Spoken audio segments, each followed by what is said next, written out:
The Ghanaian and American sides regret that we could not find a mutually agreeable path to have concluded the utilization of the full $498 million. On the Ghana side, we are not able to compromise because we are advised, and we believe same to be true, that the concessionaire failed, as initially suspected, to meet a material and fundamental term of the concession agreement, which was to deliver and maintain valid payment securities for the transfer of assets. On the American side, though the insurers have indicated that they do not intend to stand by the purported guarantees, the view is that a termination is unwarranted and a restructuring will be more tolerable. As we have mentioned, the two sides were not able to agree on a common path to resolve this point. The government of Ghana, consequently, from 9:30 a.m. today, is commencing the process to terminate. The necessary documentations are being filed with PDS and the Energy Commission. It is expected that residual matters between ECG and PDS will be resolved with dispatch. ECG has remained in possession of assets, while PDS has been assisting it with some limited services in the period during which the concession was suspended prior to this termination. The government of Ghana and the government will continue to work together on other development cooperation projects. This, for the avoidance of doubt, has not been a crisis of confidence. It has been a difference in opinion, which we have mutually agreed to respect. Now, government hereby also addresses a number of issues that have been raised during this intervening period. First, could this failure to deliver and maintain valid security have been discovered earlier? The view of the government is that, to the extent that the actual documentation to bring the concession agreement to a close will end in September, including the conditions subsequent, anything that was transpiring up to that September timeline, which was in breach of the terms, would have still been grounds for us to be in the same place. Second, has the government been negligent in this transaction? Never. The government of Ghana has at all times worked with MCC in structuring this transaction in the best interest of Ghanaians. No effort to get Ghana a good deal has been spared. Third, is it true that the transaction was botched by some machinations of government? Government has not been up to any machinations. The intent has been to ensure efficiency in the ECG turnaround program and the fulfillment of the broader compact all along.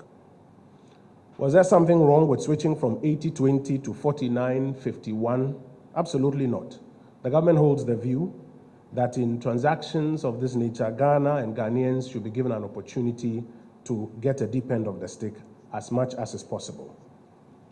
Was there something wrong with switching from bank guarantees as opposed to insurance guarantees? Our views are the two have the same effect. There was nothing wrong with this change. It was the only feasible path at that stage, since the tariff methodology had not been made available as at that time. Is government still interested in private sector participation? Yes, government is interested in private sector participation. In the coming days, the minister responsible for finance will be outlining how we intend to achieve private sector participation in the ECG turnaround program still, even in the absence of this particular option. Should government have acquiesced to the MCC pressure to save the $190 million US grant? We do not believe so. The view of government is that, to the extent that we're advised and we believe same to be true, that the concessionaire had failed in delivering and maintaining valid securities, it was not possible to go along that route. The government of Ghana in 2014, during the Mahama administration, signed up to the compact agreement and opted for private sector participation in the ECG turnaround. The Akufo-Addo administration lifted Ghanaian participation from 20% to 51% to ensure that while Ghana benefits from both the technical and financial muscle of the leads, Ghanaians have the opportunity to participate more significantly in the non-technical parts of the concession. The government believes that any transaction of this nature must be structured to give Ghana and Ghanaians a significant play. Additionally, the government ensured that no jobs were lost in the transfer process, and no jobs will be lost even in this termination process as well. The decision that the government has had to take, as difficult as it is, despite the significant international pressure, is necessary in our view to protect and preserve the assets of ECG and Ghanaians. President Akufo-Addo took a solemn oath before God and the Ghanaian people that he will be faithful and true to the Republic of Ghana, that he will dedicate himself to the service and well-being of the people of the Republic of Ghana, and he has done exactly that despite the pressure. The $308 million already secured will be utilized to improve the parts of the program, such as the primary substations, etc. Measures have been put in place to ensure a smooth transition fully to ECG, and shortly I would invite the Deputy Energy Minister, the Honorable Reku Edu, to outline some of those measures. The government has been committed to ensuring and will continue to ensure that even in this period, or the period of this suspension, electricity supply has been and will continue to be stable. Dumso is a thing of the past. We also do not expect interruptions in power supply as a result of this decision.